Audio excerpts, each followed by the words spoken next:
Straight out the South, Arkansas, where the talk is real and the vibe is raw. This South got something to say. No filters, no faking, just the truth, how we see it.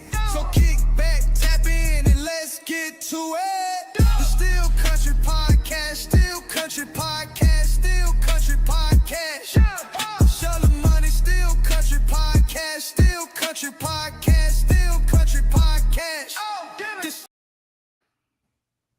Yo, what up, family? It's your boy Eli Isabell, and welcome to the Still Country Podcast. It is 8 o'clock Thursday night. You're at the right place at the right time, man. Thank you for joining me. Of course, I appreciate you guys and all you do and taking a minute to sit down with me or watch it later, either or. Thank you so much, man. We have an awesome show for y'all tonight. Have some pretty cool people sitting with me tonight, man. And before we go any further, I'm gonna introduce one of the people tonight because they have this privilege that I'm gonna discuss. So I'm gonna introduce one of the people tonight, and if I mess it up, it's her fault, y'all. It ain't on me. And then I'm gonna allow these other two beautiful human beings to introduce themselves. So I'm gonna start on the screen first. Always, I'm so thankful for you, man. My homegirl from Arkansas. But welcome to Still Country Podcast. People without more than one person from Arkansas on there. You know what I'm saying? Talk to the people. Friend to the room. Who are you? Hi, everybody. I am Yolanda, a mother of three, a person just searching to be the best I can be. Hello, everybody. All right. Welcome. Thank you, boo. Thank you. All right. Next up, I'm gonna go with the young man first because I gotta do a whole intro on it. Introduce yourself, player. Who are you? All right.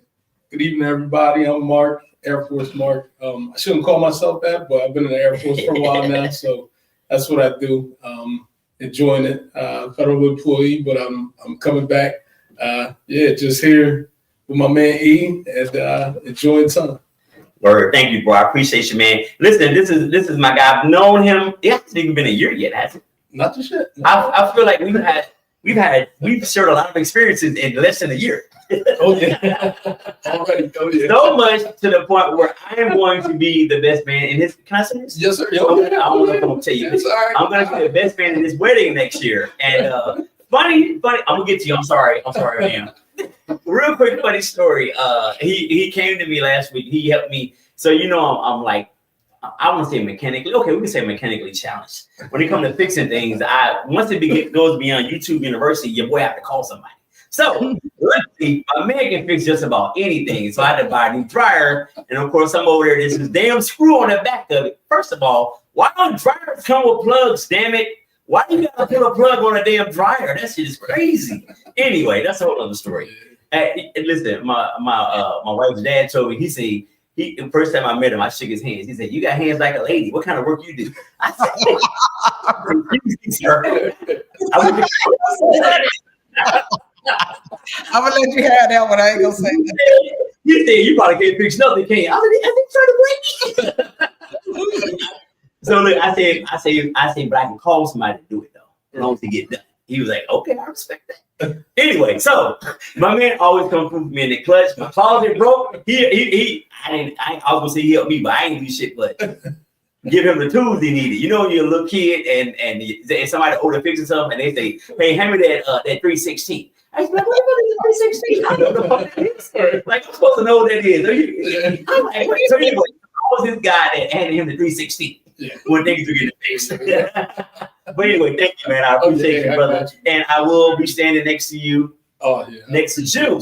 Yes, sir. All right, I gotta keep my dates together. If somebody doesn't get married, I don't want to show up at the wrong way. Right. Last but not least, let me get the phone out right here. Lord have mercy, Jesus. As my grandma would say, sweet Jesus. All right. So we have y'all friend to the room. I'm gonna pie over here, my homegirl, Miss Masani Marks. Let me tell you exactly who she is, y'all. She is a former, as of when did it end? Just when? Your reign came to an end. My reign came to an end in September. So as of this past September, she is the former Miss National Sorority Pageant Queen. Okay. Yeah, Black Excellence. Yeah, clap for little piece, love. representing Rho Sigma Alpha Sorority Incorporated. Yeah. Why the frick I should get that out? I said that. I don't know. Something should have came with Right, that. right. She is the ambassador of Authentic Beauty's national pageant, mentor to the youth. Welcome to the room, Masonic Mark. What up, girl? Thank you. Thank you. We never had no pageant winner. I won Mr. Junior High back at Turtle back in the day, but that's a distinct. That's my most distinct honor, Mr. Junior High at Turtle Junior High School. Hey, Turo. Listen, I want to thank my guests for joining me tonight, man, and everybody who's tuning in. Please feel free to comment, man. Please like, subscribe, and share the show. I appreciate the love you guys have been showing me thus far. We're going to keep this thing going. So listen, tonight, we're going to get to word on the street. So really quick, because we got some great topics for y'all tonight. I wanted to take a second to talk about the government shutdown. 43 days. The longest shutdown in the history of this country. And there have been a lot of government shutdowns. But of course, you know who managed to allow his to be the longest. So first and foremost, shout out to you, Mark. I know you still have to work and you are not getting paid. So I can't imagine that. So shout out to you, man. You was able to stay strong. I saw you still get out and hustle and do other stuff. So shout out to you, man. Shout out to anybody out there who was going through it and missing payments, the TSA workers, people who have to keep us safe. Yeah. I can't imagine being responsible for all these people's lives and not getting a check in the towers. Yeah. It was short. So you got people working 12, 14, 15-hour shifts and and it's dark up there. Oh yeah, man. It's always dark in there. You come in there sleeping. Right. It's a crazy job to be responsible for people and you're not paying me. So shout out to everybody who has returned to work. Shout out to everybody who got their food stamps. Yeah. I mean, you know what I'm saying? I saw a lady on David Muir on this news program. This lady is 60, 72, and she gets $68 a month in food stamps. And I'm like, how does she manage on $68 a month? And then you took that away from her? Right. Imagine that, man. So shout out to everybody who made it through that, man, and all the people who are now coming back to work. And Mark, I hope you get all that back pay, bro. You can take me out for drinks when you get the big check. Right. And yeah, man. So that's the same. But take the tax right back. Absolutely. So they gonna take a lot of tax. But anyway, shout out to everybody who went through that and came out on the other side. God is good, man. Yes, so any comments in reference to this government shutdown? Did you guys know anybody who was kind of going through it that wasn't getting paid? I do. It is really hard for her right now, especially with her stating that, the banks are trying to help, but they're really not helping because a lot of it, they have to pay that back. So it's tough. So the banks were giving loans. That's right. The banks were giving loans. Yeah. Wow. Yeah. Nobody trying to do that after you get your check. Yeah. Right. Yeah. Damn. Yeah. And I'm not getting into a check, so it's hard. I'm pretty sure it was 3 or 4 checks. I think I missed 4 drill. You missed 4 checks? Wow. 4 checks, 3 being federal and then 1 being guard. So. And you didn't cancel the wedding? Yeah. I know this shit I'm ready for. Yeah, go right now. Yeah, this guy get paid. Good stuff. Yeah, but on the flip side of it, though, being a federal employee, I can't speak for everybody. I know some people out there that's gonna feel like I did. So on the days that I was off, right, I was a little stressed not getting paid, but I ain't gonna lie, I enjoyed the break. It was like a month and a half. Okay. Like, you know what? It's a little bit, it's stressful, but it's no stress as well. Cause it's like, you know what? I'm gonna sit home and binge watch some shows if I had to. But at the same time, I jump up and, just like you said, hustle, do what I had to do to, get what I need to get as well to take care of some things. But also being military on that side of it, I was able to call, debt collectors and things like that and let them know, you know what, we're off for a little while. Military, and then they kind of look out for. I hate to throw that out there because I'm not that guy all the time. My fiance get on me. Why don't you tell them actually military discount? I'm like, I'm not that guy. I'm like throwing that out there. To try to get some sort of special. Man, I love that. But this time, I was kind of like, I called them up and I was like, all right, this one on us, just ride out and let us know. And it ain't free though. We gotta get you on back. So to speak, you are that guy. You are a military guy. So why not take the privileges that comes with being a military guy? You earned that. You couldn't be, some people couldn't be in your position. So take all your cherries. Yeah. Right. I know that's right. If I have to miss a couple of checks, boy, and I had to go into the other account that I don't like to mess with, I'm gonna go into a bank. Right. Because I appreciate a little bit of a cushion. Yeah, little cushion. You start touching my old man money. Right. Nigga get scared. Right. For real. Go ahead, Sweetie, what you say? Call me when you're ready to pay me. Until then, I'm going to get it, baby. I know that's right, y'all. So listen, ladies, ladies and gentlemen, let's get into the show tonight. So I had a question that I wanted to run. This is for the ladies right here. So I know, and Mark, I'm sure you can agree to this. If we're being raised right, or at some point we meet like good men, we're told how we should treat women, right? We show what we need to do to get a woman's attention, how to keep it roses, wine, things that the woman like. We're taught to cater to those things that a woman likes, and this is how men show their love. We find out what you like, and then we pour into that, right? And hopefully it works out in our favor. Yeah. So we are taught that. Now whether we use it or not is a different thing. Right. But one thing I want to ask you two ladies right here, before we go any further. How were you taught how to love a man? What did you gather either through life experience or somebody pouring into you? What were you taught about how to love a man? And go. I want to hear this first. So for me, That's a great question. So for me, I want to say, how am I going to love a man? I like to pour into my man. Because the world is already tearing you down. So I like to pour into my man. Nice. And even though you guys are to wine and dine us, it is nice to wine and dine you guys sometimes. When you open my door, I might lean over and open up the lock for you. Right. Open up the door a little bit, but I ain't gonna lean too hard. So I want to make sure that my man feels good at all times. So that's what I was taught, and I was taught to also, serve, be very submissive. Sometimes a lot of women don't like to use that word submissive. Right. Submissive. I think I can go with that. I think, in reference to myself, I think I seen my grandfather and my grandmother stay together. I seen them both work and make the household work for itself. I seen my mom play a role. She was the wife at home while her husband went to make the money. So I saw a lot of togetherness. However, learning how to love a man, I would say I had to learn that because I came from like abandonment. Like my dad wasn't there every day. He wasn't in my life. He didn't make sure he called. He didn't make sure that he was present. So there was a part of me missing. And I know people like to pump their chest and say, well, you don't need the father, you don't need the mom. But to me, that's just BS, and you just need to pump your chest because it's important. It was important for me to have both. So I had to learn to love myself. I had to learn to know that I was insecure. I had to learn to know I was abandoned. And I was taking all that into relationships. So I really couldn't deal with anything because I really couldn't deal with my emotions. So I would say how I would like to love my man is I would love to cater to my man. I'm going to be your biggest cheerleader. You see what I'm saying? I'm your biggest cheerleader. I'm open with you. I'm honest with you. There's nothing you're going to be able to go out into the street and hear that you haven't heard before in reference to me because I'm choosing you just as well as you choosing me. However, I got to be willing to love myself.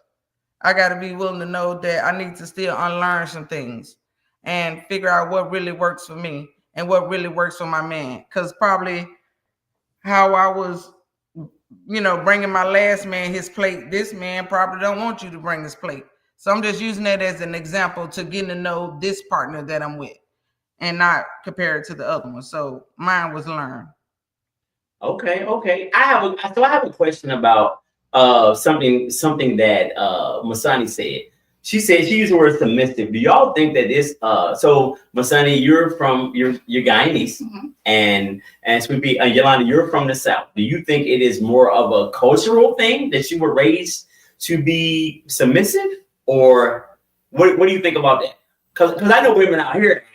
Yeah. I don't call it submissive.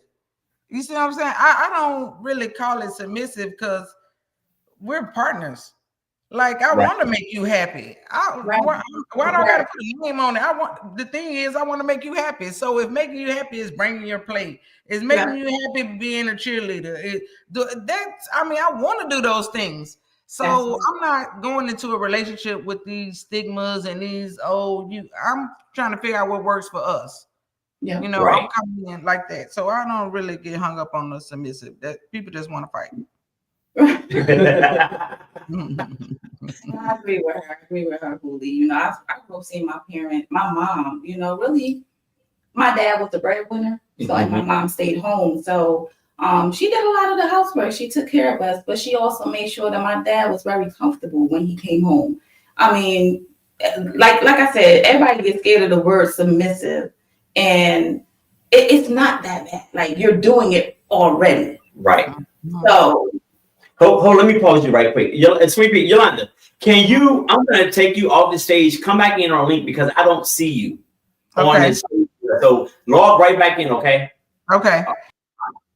I don't know why. Y'all pardon me for that because this thing updated itself and it did some stuff and I didn't get here enough time to practice.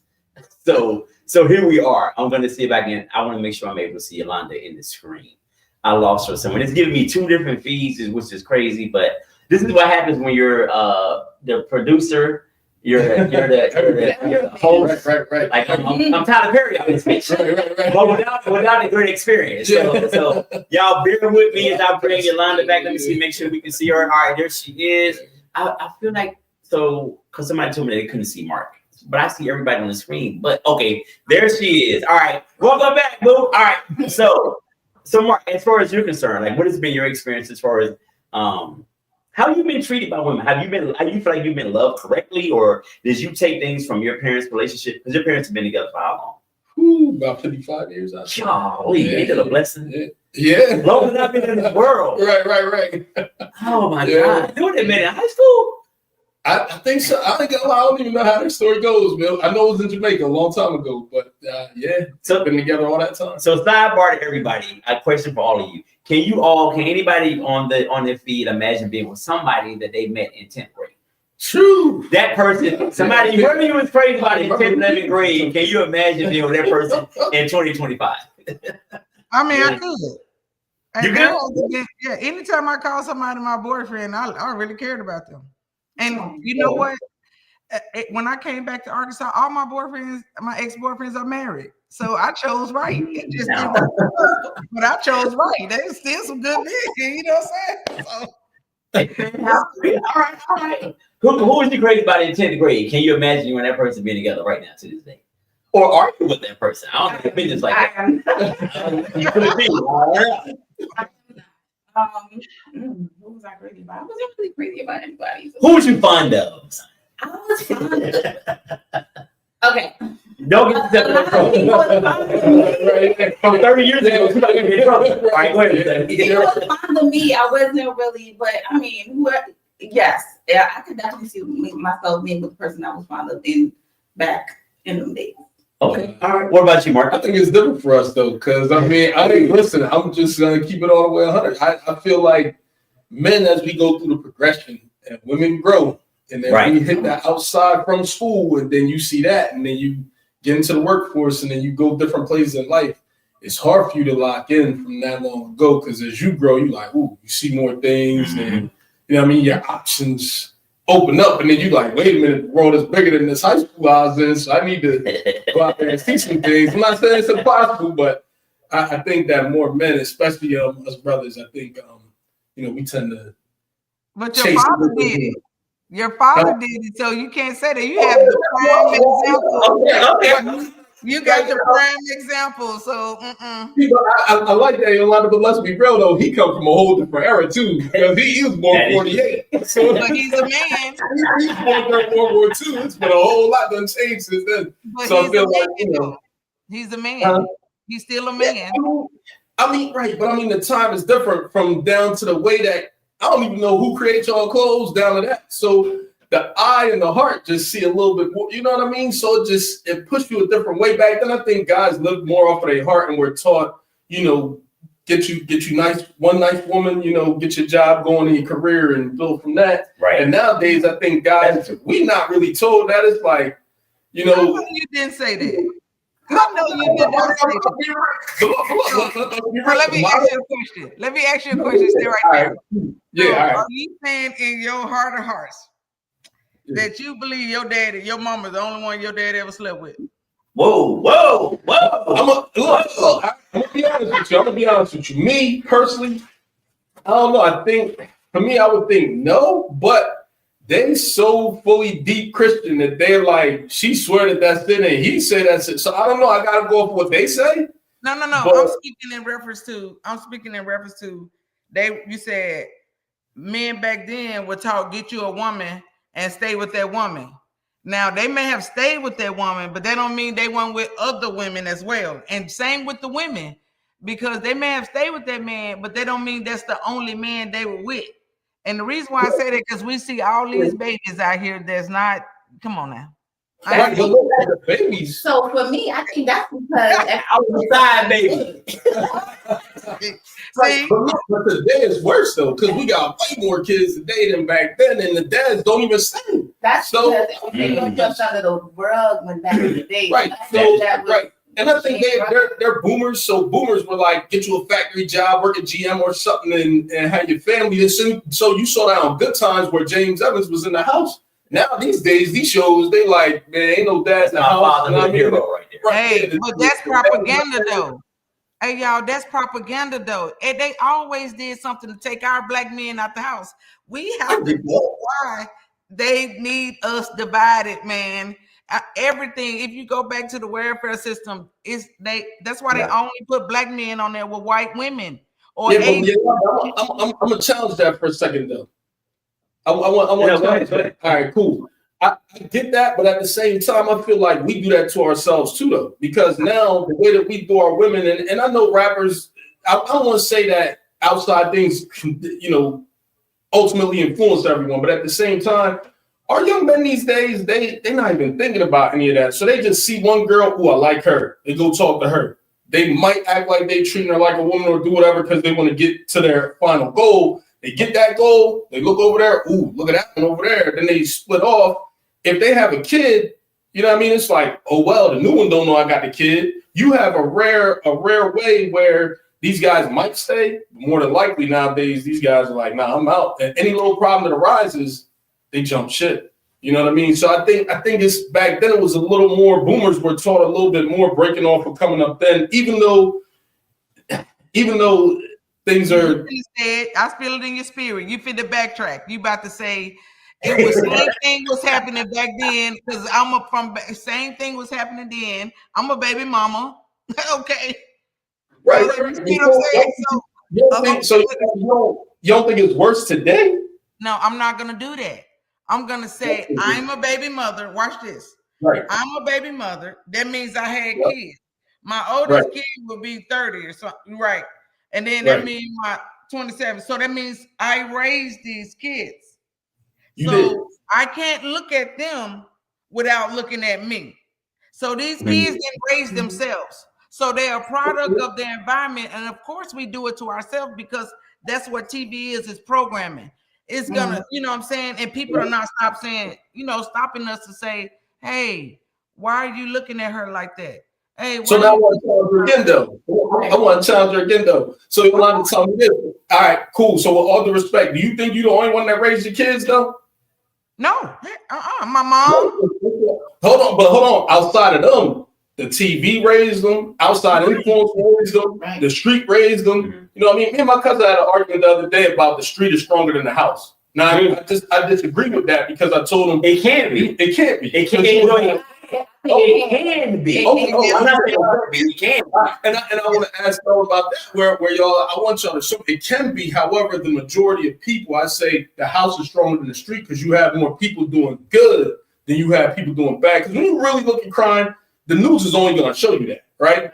However, that's not the overall of the population. Everybody not out here running rampant. So that tell you at some point the house is taken back over because it makes more sense for me to get a job than actually try to be a career criminal, because we all know that's not going to last. but the job is going to lead you to retirement. You can have your wife because you're a beautiful, sensible Black woman. You strong, proud. You're going to do right. You ain't going to stay with me if I'm a knucklehead at 47. Absolutely. So at the end of the day, really.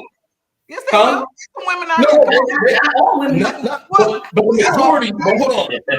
They will, Yolanda, but do you think the majority of them will? And The listen, majority of women do that? I'm finna tell you what you're doing, in my respectful opinion, right? And then we're gonna move to the next topic. I'm sorry, go ahead. No, make your point. Because I want to hear a couple of things. Okay. Go ahead. I want to say this. You're coming from a 2-parent household, right? Right. So you're gonna have a view that's skewed, you know what I'm saying? And if they raised you right, which it looked like they did, you know what I'm saying? So you had like a foundation, right? You can't compare foundation to this woman or this man, because men raise kids too, they raising a single parent to your foundation. Only way you could do that is if you had a parent in the house and one of them was completely not involved and they were just a drunk and they weren't involved. But you can't compare your vision to people that came from a single parent home. So I want to say leave room to be able to add to your vision from a different perspective from someone that was raised a little different than you. Not saying how you raised that. I'm just saying stay open. For the 2-parent household as well, I still made choices because now I got kids that didn't come from somebody I'm married to.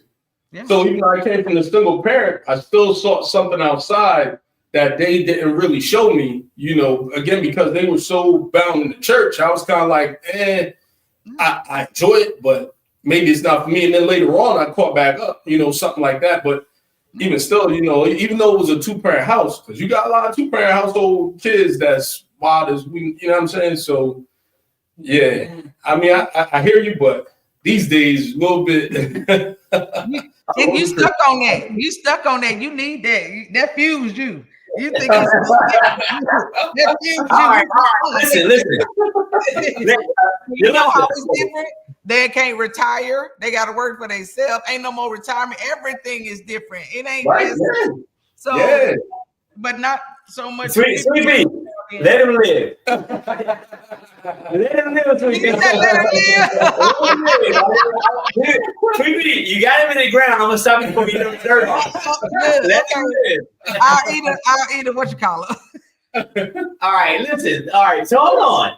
No, I respect both of y'all's opinions, and I agree with you both to a degree. There's some elements from what both of you said that I agree, but we're not gonna get into that. Right. Because I feel like the 1800 is kicking in, I'm gonna mess it up. Now, let me say this. Let me. Yeah, it is good, right? So let me say this before we move on to our next topic, because we almost half an hour in.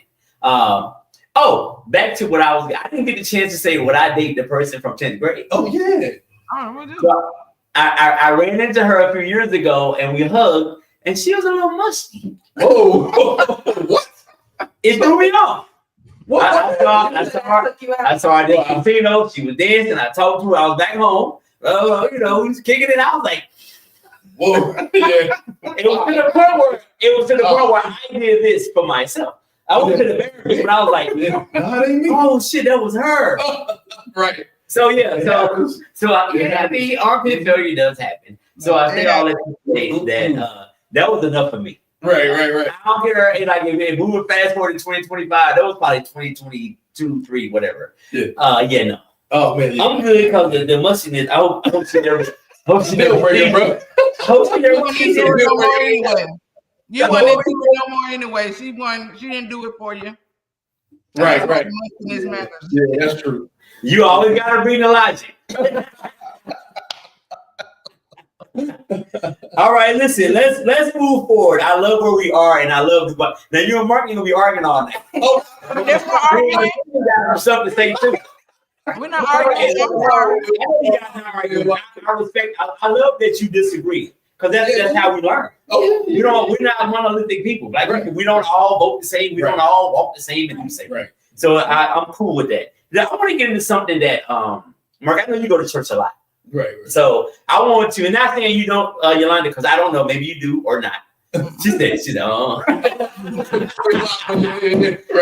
1 foot in, 1 foot out. Right. That's been my life, and I'm more 1 foot out during football season. Oh, Because now, yeah, because somebody will tell you I'm 2 feet up there in football. I'm trying to grow up. Messing something a little. Now after the Super Bowl, I'm all the way back in. You know? All right, yeah. But anyway, There we go. so why? This is something I ran across. I thought it was pretty interesting. Why is adultery and homosexuality viewed differently in the church? If your pastor cheats on his wife, he can be sat down for a time period and brought back. Right. If your pastor is found out to be messing around with a man, that's pretty much it for him. Okay. Now, we all know that a sin is a sin. No sin is greater than the other. Right. Why do you guys think one is viewed as a worse sin than the other one? God looks at them all the same. Right. Speak. Please share your opinion on it. I'm gonna share mine. I think it's because I don't know, because you just tell me if I'm wrong, Mr. Church Man. Is there something in the Bible about? Somebody told me this is not true, but so you'll help educate me. About homosexuality being an abomination. Is that true or no? So an abomination. I mean, it's just another sin like anything else. Okay. Because homosexuality for me is a mental issue for me. Because I think people step in and out of it when they're ready to. Let's talk about that. You know what I mean? Or you say you think homosexuality is a mental illness? I do. Okay, all right, we'll come back to that. Let me write that down. I want to talk about that. Yeah. Go ahead, son. I don't know. I think, because they always say God made Adam and Eve, right? Right. But if you go within the Bible, you will see a lot of homosexuality throughout the Bible. So yeah, like if you really get into the Bible, I'm no. I can't quote no Bible. I'm not no. I thought you were ready to get the verse. The Old Testament. That's why I posed mine as a question. There's a lot of homosexuality throughout the Bible, and they do look at it as such a big sin, right? Right. And church, I feel like, and I'm a churchgoer, but church can be so hypocritical sometimes, and I hate that. Yeah. So when you see the pastor being with a man, it should be the same stigma they're giving, the same consequences when he cheats on his wife. Right. So But that's it's just not. my opinion. But It's not. And listen, You know that's what? church. You know what I would add, y'all? I'm feeling the same way she feel about church, but you know what? Church is made up of us. Exactly. There you go. Facts. And there it is right there. Big facts. There it is right Go there. ahead. All been a hypocrite. We all lied. We've all did something, and I think we've lost the humanity in one another, because when somebody say something that someone did something, oh my God, it's like, how dare you? I would never do that. Yeah. But you just got to sleep with somebody's husband. But you know, sin is sin, but we'll justify ours, but I ain't do mine like that. But then nobody know about mine. But they look down on the people that don't even go to church. Right. Yeah. They look down on you. They want to throw Bible scriptures at you all day, every day. I be like, oh my God. Right. That's usually how church is. That part. Yeah. Let me add to this. I think that the church gang, I'm gonna call it that for the sake of this conversation. I think the church gang is the hardest gang to be in. I think you could be a bloody crip, a gangster disciple. You could be in a sorority. You could be in all these different groups and cliques. You could be a Mason, an Eastern Star. But that church gang is a mofo, because all those other gangs don't necessarily preach righteousness. Mm-hmm. But they don't judge you the same. Church preaches righteousness by people who aren't righteous. Right. Yeah. You know what I'm saying? So we are sometimes as humans, as churchgoers, being held to a standard by people who ain't even holding themselves to a standard. Hello. So that is part of the issue. Right. I had a friend of mine tell me that he was a kid, he was like 12 or 13. And his pastor was this, everybody loved him. He seemed to be this righteous man. And he was picking up trash behind the church. This is in Gilmore, Arkansas, right? And he went behind the church. I shouldn't even say that much. I'm not gonna call the church name out, but this was like when we was kids. But he went behind the church. He was picking up trash. One of the things he had to do, And he had his pastor out there talking to this other dude. He said, first of all, he was smoking a cigarette. He was like, smoke. Right. That's like when you see your teacher and turn lamp smoking. Right. You were like, but he's talking smoking, and then he saw him talking to a dude who was either elder or deacon, whatever. saying the word, these bitches is crazy. I'm sick of it. And he said he heard the language coming from the pastor. And he said, dude, I was blown away. And he said, because he says, sometimes I'm sitting in church as a kid and I'm looking at the girls, I'm having these bad thoughts. I'm saying, God, please forgive me. Right. But my thoughts, I'm like, a girl will stand up in front of me with a big butt and he's like, oh, God, why would you put this booty in front of me? You know, I didn't say that. Now you put this girl in front of me. She stand up in front of me. Or her mom, who's fine. Right. Yeah. So he was like, dude, here I'm back there like in this internal conflict. And then I hear my pastor talking about bitches and hoes. Yeah. While I'm smoking a cigarette with the elder. Yeah. Yep. He was like, yo, it changed my whole perspective. So I think, like I said earlier, I think we are caught up in, we're being judged by people who are not making good life choices. And because you're human, you shouldn't be expected to be perfect. But my thing is, don't come off as perfect. Right. I respect any pastor or leader of a church or a congregation who talk about what they struggle with. Right. Yeah. And just because you are now a pastor don't mean you don't have those same struggles. Right. You know what I'm saying? Like if you used to drink a little whiskey, You're still human. you're still human. And you're not over that. But now you are in charge of a flock and you still like a little whiskey.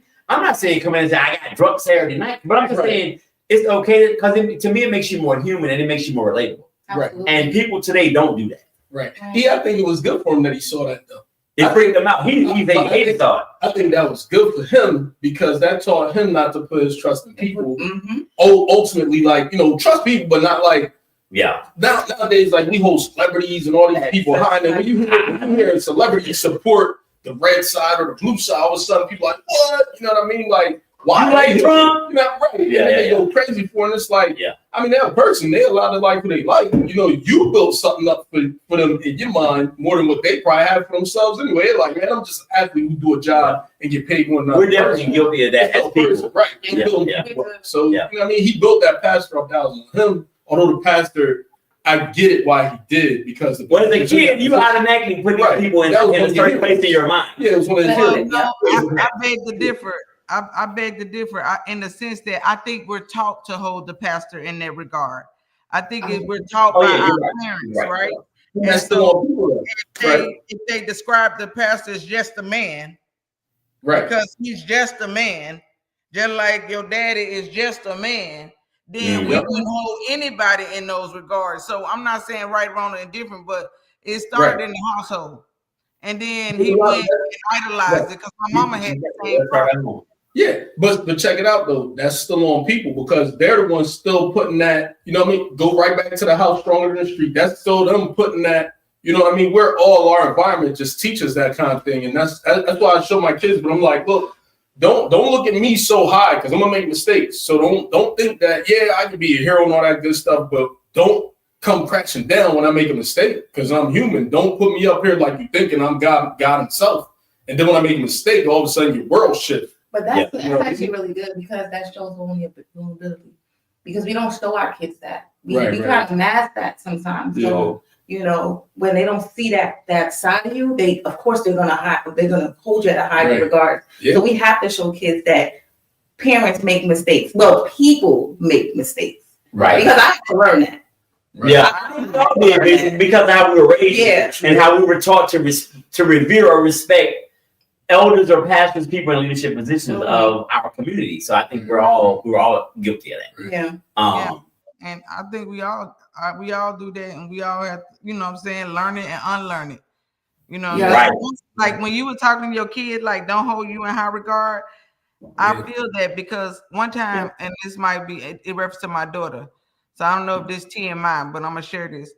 One time I was mad at my daughter and I'm screaming at her. For one, that shows you I'm out of control. I'm screaming at her and I said, bitch, such and such, right? And this is first time ever, you know what I'm saying? So I'm showing you how big this was, right? And at this time, she about 19 or something like that. And after I said, bitch, so-and-so, it hit me in my spirit like, you are out of control. And so I went to her and I said, you know what, babe? I apologize. Me calling you a bitch ain't got nothing to do with you. It has everything to do with me. I'm out of control. I can't, you know what I'm saying? I'm screaming at you and I'm gonna call you out your name. So please forgive me and charge it to me. That ain't got nothing to do with you.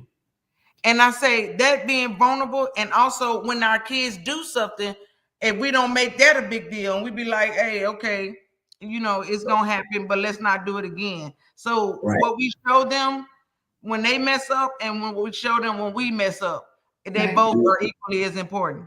Yeah, and that's a great point. I think that show of hands if your parents ever apologized to you for anything as a kid. I don't mind it. We know they was wrong, and they knew they was wrong. That's it for the birds. So kudos to you. I think that it's good that we parent differently. So I keep some of the foundation of what my mama taught me. Right. But I am open to hear my kids because I want to hear them. I want to know how they feel. Yeah. Like we didn't have an opportunity to express ourselves. If we were taught to be seen and not heard. Yeah. And that's why a lot of us are angry ass adults who are raising angry ass kids. Yeah. We never got to express ourselves. And I tell my children, I mean, they're all older now, but I always say you can say whatever you want to say to me, but only say it respectfully. Yeah. I'm open to hear whatever you have to say. And if I'm wrong, you know how many times I've said I'm sorry to my kids? Yeah. Like I was like, my bad on that. I didn't. Right. I love you. I would never try to make you feel away. Yeah, true. Purposely, emotionally away. Yeah. And that's good because you don't get to say I'm sorry. Like I think it's so horrible that we as parents, we think as though we're not supposed to say we're sorry to our kids. No, say you're sorry so they know, like, okay. Right. Yeah. Because what are you teaching them? To never say sorry. Right. Yeah. And allow them to express themselves. That's the problem with back in the days, like you said, we were. Seen and not heard. Mm-hmm. No, speak your mind because it's the only way we could build that gap that's between adults and children. You ever got to ask women for something you didn't do, and then they found out you didn't do it, and nobody said no. Right. Give you a sucker or something, give you some candy and say, take this. Well, you know what? I'm gonna say this, y'all. I'm gonna say this. We did come from that. I know, God, my mama used to scream and yell. And so guess what I did? Anytime I had conflict, I had no conflict resolution. I'm screaming, I'm yelling, I couldn't take nothing. Anything somebody said when I get in a relationship, whether it's with a boy or me and one of my friends, anytime conflict, I'm screaming, right? Right. So you know how they said somebody ran so you can walk, or somebody walked so you can run. So we know where they came from, right? Right. Freedom for us is what, 1970? You know what I'm saying? I'm born in 74 or 19, you know what I'm saying? So they came from that. And by them doing that, it told us, now I want to do something different. But doing something different, I still made the same mistakes with my daughter and my sons because I didn't learn before I started popping out babies. I had a baby at 19 and another at 21. So I didn't even know who I was. And I was having a child. So I repeated the generational thing. I repeated, right? Until I start to learn. When I started to learn about who I was and why I'm so screaming and making up lies and all that, as I started to learn, I started to go back to my kids and apologize. You know what I'm saying? This is how I grew up. I'm not excusing it, but I want you to see I grew up this way, which now I'm knowing is wrong. Is in me, but you know what I'm saying? I'm gonna grow past it. So I ain't want to make no excuses. This is just who I am. This is just who my parents raised me. Nah, I'm gonna be accountable and we're gonna break this generational curse. Yeah. Amen to that. I respect that because no offense, women don't apologize. So I appreciate don't apologize. It depends on what you did. Where it come from though? If you know the backstory, you know why men don't apologize. Because we came from not being apologetic. They apologize just to get past it, but don't mean it. Right. Men, us apologizing is to move past the inconvenience of you being mad at us. Right. Not all the time, but a lot of times. Like when we really fuck up, like because we want to rush your healing process of that definitely happens. No, it's real talk because I've been that person. Let me rush our healing so we can get back to the regular schedule programming. But it doesn't work that way. Let me go back to hey, Arnita says a person who attended church as a follower of Christ. I see a difference in those who have attended theology school and those who have not. So Anita, help me out here. I think you're saying that because I remember my pastor didn't have a lot of education growing up, but he had a full-time job, which I think he was a welder or something. But he was always there for the church. He married everybody in the church. He buried everybody's parents. Mm-hmm. You know what I mean? He did all of that. He baptized, but he had a full-time job. Right. Now, Anita, help me out. If you're saying that people who went to theology school, when I was education, I feel like a lot of times those people aren't called by God. Mm-hmm. I'm gonna go get this degree so now I can preach. Mm-hmm. Like how I go get a degree to be a counselor, so now I can counsel people. Right. Yeah. I can work with children. And I feel like not all people, but I feel like some people. I can get a master's or a doctorate in theology because it might be easier. Right. Let me do that now. Now, who you are in charge of people's salvation? Yeah, that's crazy to me. So, Arnita, help me out if that's where you're going with that. And I want to go back to what Oliver said. He says he's eager to hear the gentleman's theory on homosexuality being a mental illness. Talk to him, Mark.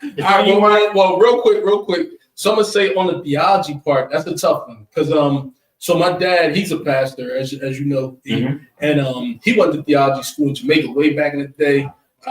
The whole nine, got these degrees and everything. And the way my mom would explain it is that because he was called, he didn't have to pay for this college and all this kind of stuff. So I don't know how they view that. When you say because he was called by Christ, right? Okay, all right. Yeah. They're saying by God and everything like that. So he made a way for him to go to that school because he didn't want him out there preaching his word. And sometimes just getting hooting and hollering, but not giving substance to the people.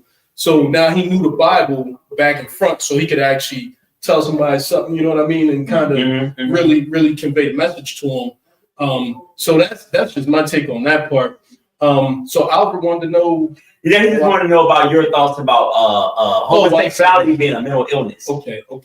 The reason why I say that, and mental illness, I know we put a. Do you think you're born gay or you become? What's your thoughts on Okay, I like that. I think people become that. I think everything's a choice. You know what I mean? You choose the girl that you want to be with, and because I'm not somebody who believes in soulmate. I'm gonna tell y'all that right now. I believe that you work hard when you get with the person you're with, so you feel like you became soulmates. But I don't think if we stay on the church topic as well, I don't think that God preordained you for a thing. Because if He put it in the Bible as a sin and then born somebody that way, now we're going into a whole new ball game saying that God born somebody to go straight to hell.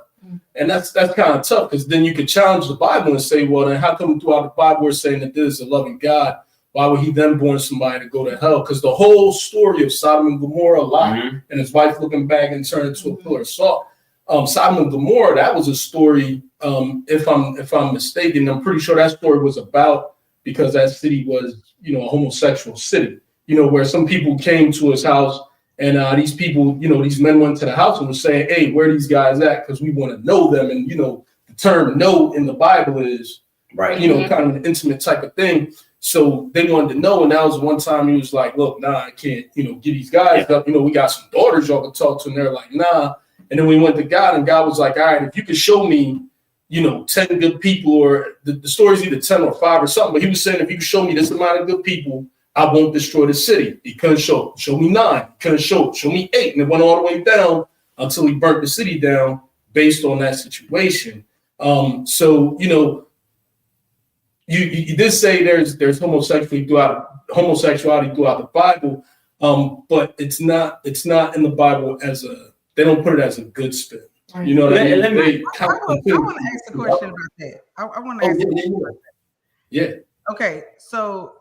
And keep in mind this, you teaching what I'm asking, right? Based on what you said. Right. Oh, yeah.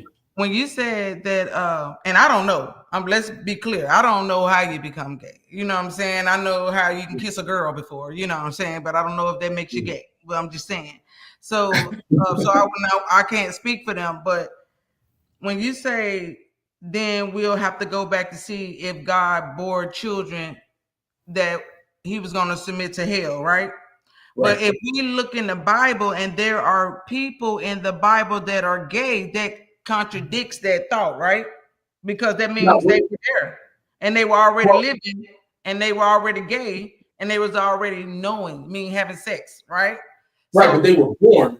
Right, but they were born. They were born of men. So because they were born of people, they still had that choice to make that choice. So the Bible still back then, it was back then, but it was still like now, kind of like when people watch the show The Chosen or The House of David, and you look at it and you're like, wow, they actually, created a bathroom or created this and that. They were still living like us per se. So, it's just that we're thinking of it like the Stone Ages and whatnot. So those people who were back then, it's not that they were made from God himself, like how he made Adam and Eve in the garden. They had parents after the flood and all that. They came to be again. They had parents, and then they went their own way and grew up still in that mentality. Like people who do it now grew up like that and made that choice to say, okay, this is what I'm going to do. You know what I mean? All right. So can I hop in there? Edward, let me ask you a question.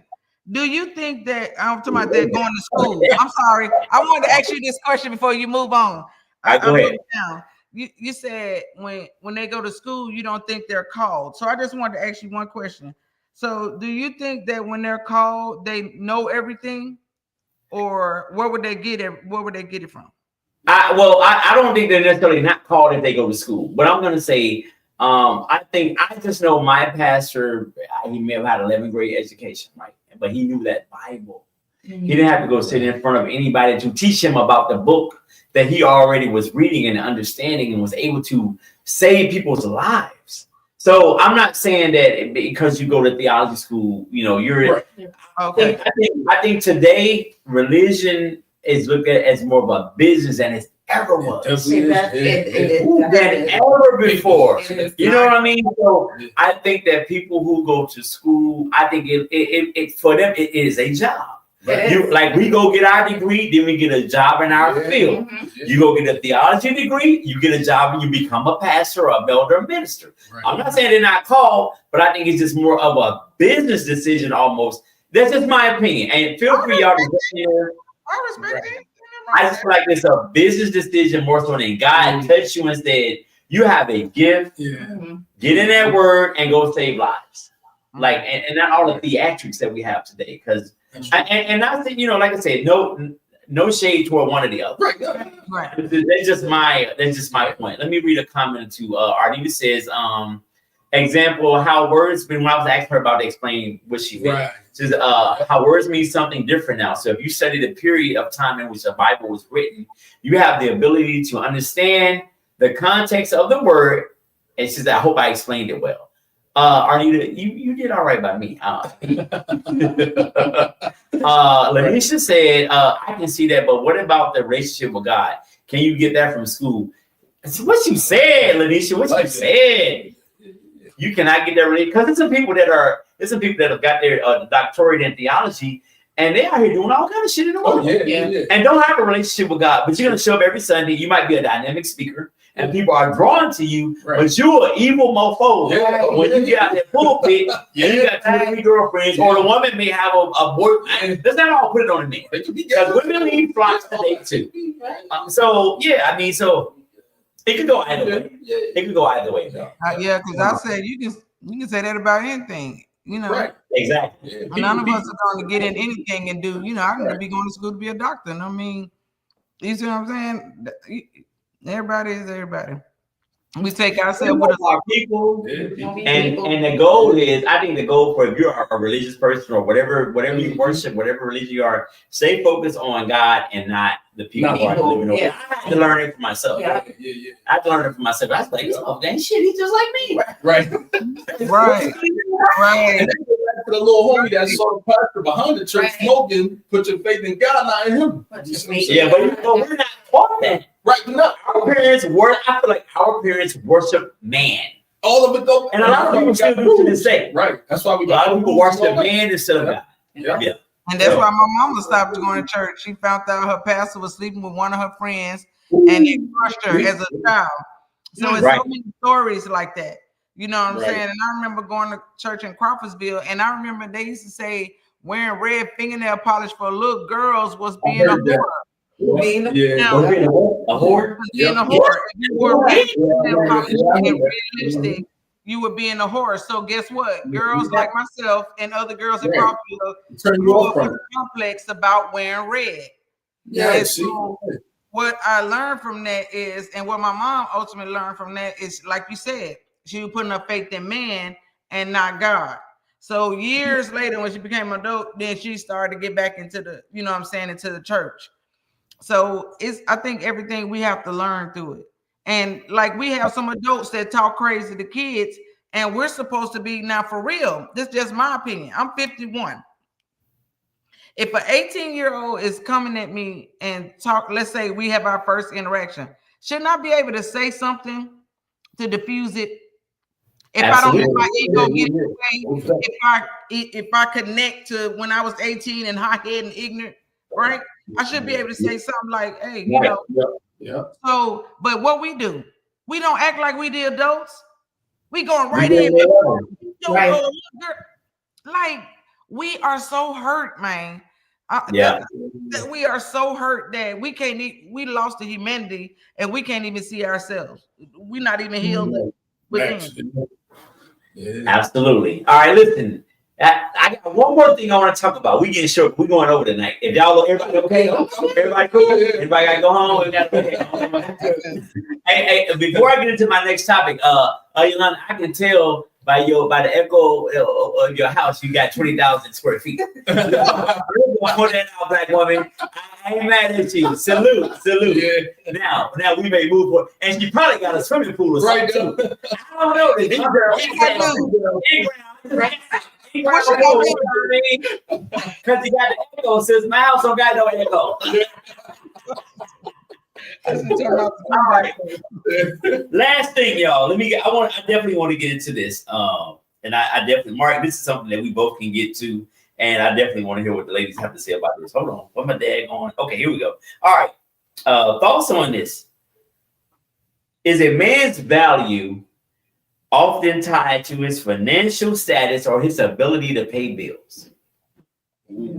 Is a man's value often tied to his financial status or his ability to pay bills? Thoughts and comments. So let me set it up. That's how you created it. You built the country on this man's world. Now you're mad because it's a man's world. What the hell?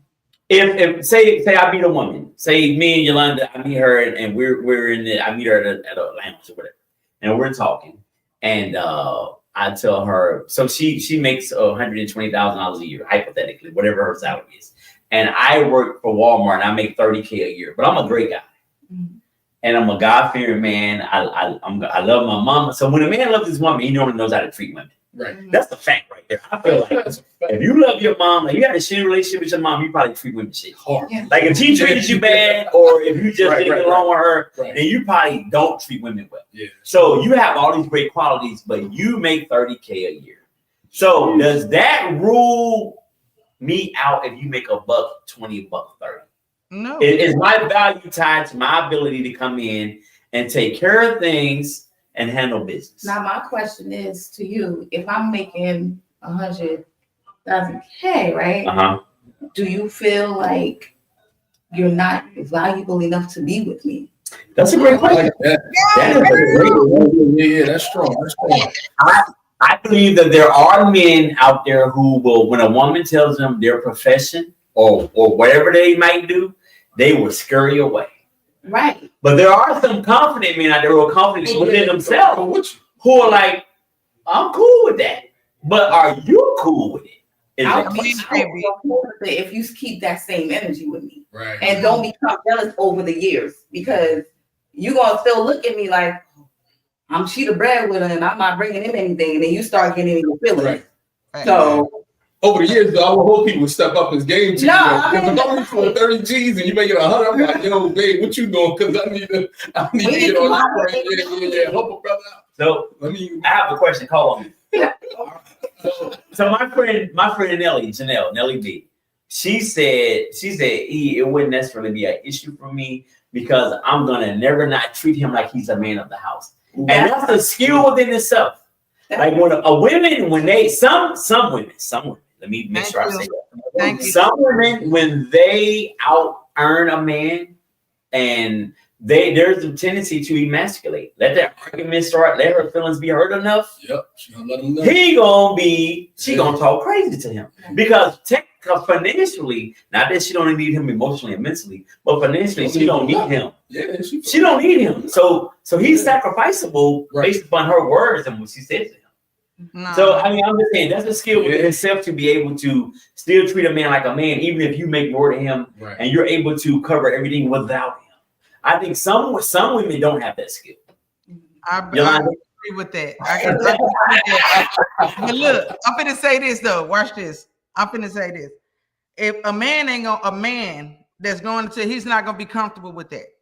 I'm gonna tell you the only reason, in my opinion, he'll be comfortable if he make 30,000, but he's also washing cars. He also got side hustle. That means he got vision. So that means you can take him, and then cause you can take him. And then you could be like, babe, I'm gonna invest into you. I'm gonna pour into you because you got everything else. The money ain't gonna cut you off. But the thing about it, a woman cannot emasculate a man without him saying okay. Because I'm gonna tell you what happened with me when I caught my husband before he's my husband. I was all toxic and finna scream. I was screaming, so and so. He said, "Who you talking to?" And the way he said, he didn't yell, he didn't scream. The confidence in when he said, "Who you talking to?" Guess what made me do? Now nobody was in there but me and him. Hell, I turned around and looked at the wall to see who the hell I was talking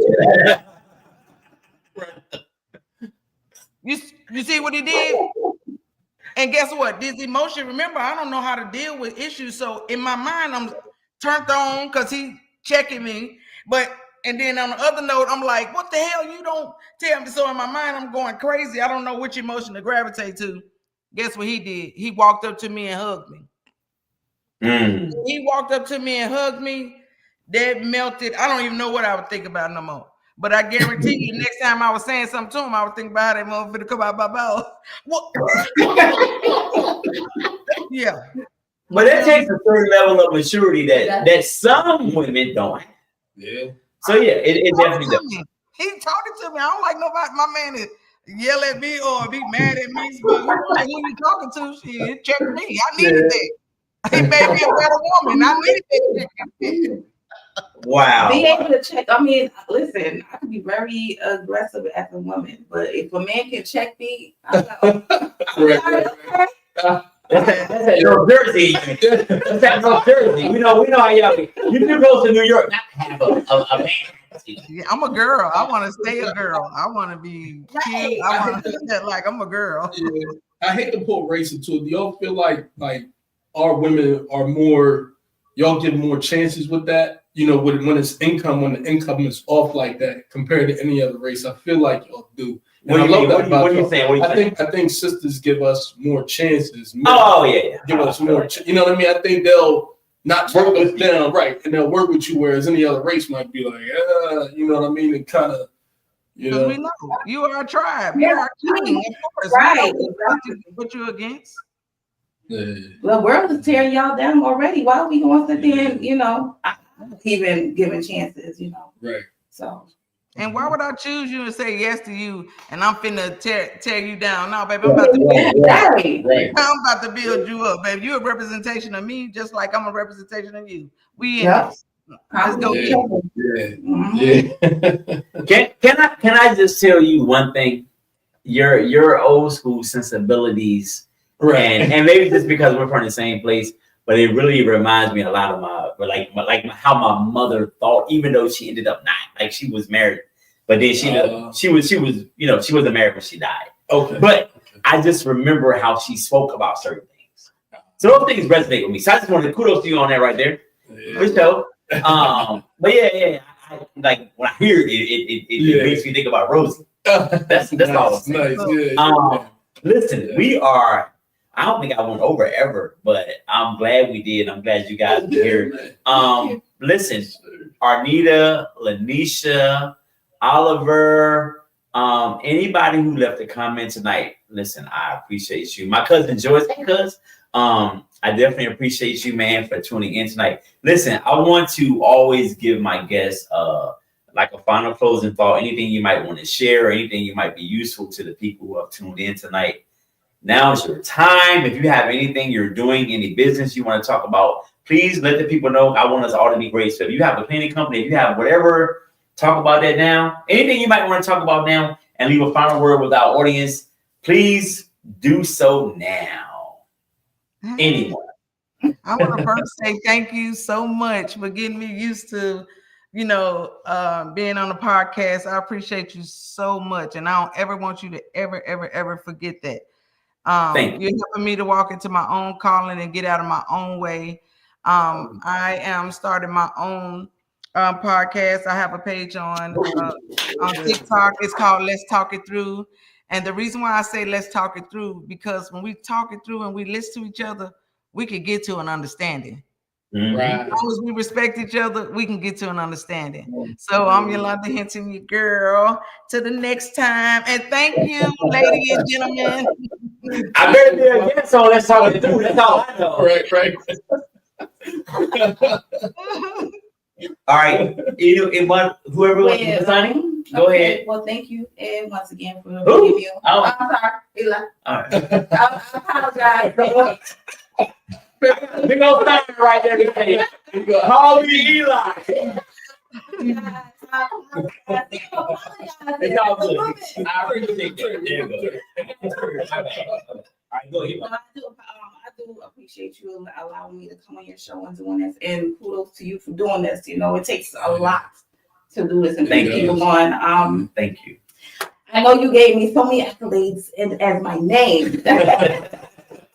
But I do want to say that I am very proud of myself for doing what I did and get these accolades, because I do believe in. I was having a conversation with Mark earlier. Being in a pageant, it brings so much stigma, but I love the fact that I did it because it opened me up to a lot more. It's not about beauty; it's about being able to love yourself. Yes. Right. And a lot of these little girls, I mentor little girls because I want them to understand they can love themselves. They don't need people to tell them that they love to love them, right? So they have to know that they are queens no matter what. Mm-hmm. So Amen. as a mentor right now, I am a ambassador for Naturally Beautiful. She's looking at me like Yo Washington, and also I am an ambassador for Authentic Beauties. Please find me. We'll be doing a lot more coming up. Like I said, I do mentor little girls. So check me out. Nice. Nice. Thank you, Mark. You got to come back to follow, brother. It's not gonna be much to it. I do want to say to Albert, even though I have my opinion, I do want you to know I love everybody out there. I'm not one of those who gives an opinion, then I stand so hard on it, I'll push anybody or anything like that. So, it's always just a conversation, because if I'm wrong on anything and I'm human, I can be, just it takes an explanation, let me know, you know what I mean? And I love to learn and grow. And that's pretty much it. Life is all about love, man. If you can love yourself, you can love your friends, you can love your family, you can love anybody. So it starts there. It starts there, whether you choose religion, politics, whatever your thing is, love yourself, and then all those things will just fall into place, and you just roll with that. And if you ever need a friend, I'm a professional friend too. So your professional friend days is over. You get married, your professional friend days is over. Be Eli. Yolanda, Lanisha, she's from Turo. She said your show will be great. So we are waiting on Let's Talk It Through. You keep us posted. I will be reposting any content you send to me. I'll send it to my people, and we'll make sure as many people as possible can see it. Gonna see it. All right. And I better be a guest, damn it. My cousin Joyce Irvin, love you too, cousin. Thank you for tuning in. Much love to you. I'm gonna say this. Life is short, man, and I just lost another person in my family. My sister's ex-husband, he's still in the mix, but he passed away. So I'm gonna say life is short, man. Love who loves you. And here's the thing, especially, and I'm talking to the men right now.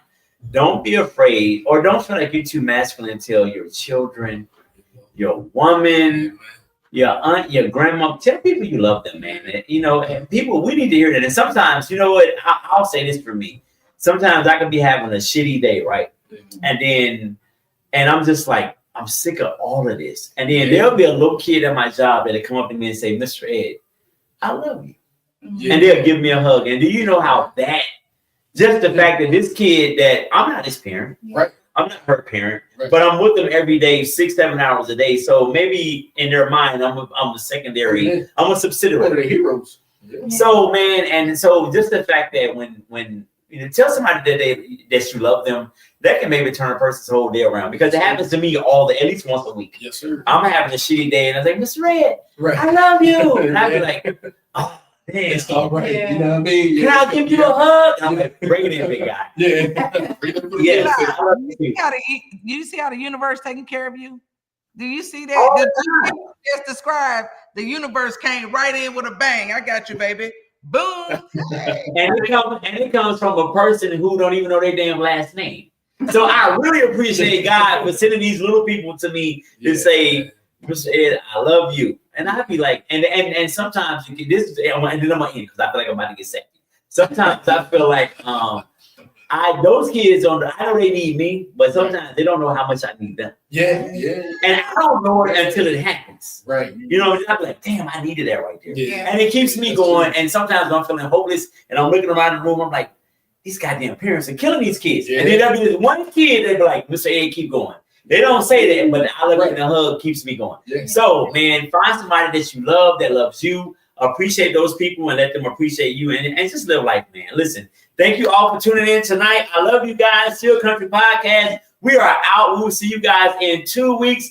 Peace. Thank you to my guests. Love you guys. Have a good night. Love you. Love you. Thank you. Love you. Yes, sir. Straight out the South, Arkansas, where the talk is real and the vibe is raw. This South got something to say. No filters, no faking, just the truth, how we see it. So kick back, tap in, and let's get to it. The Still Country Podcast, Still Country Podcast, Still Country Podcast.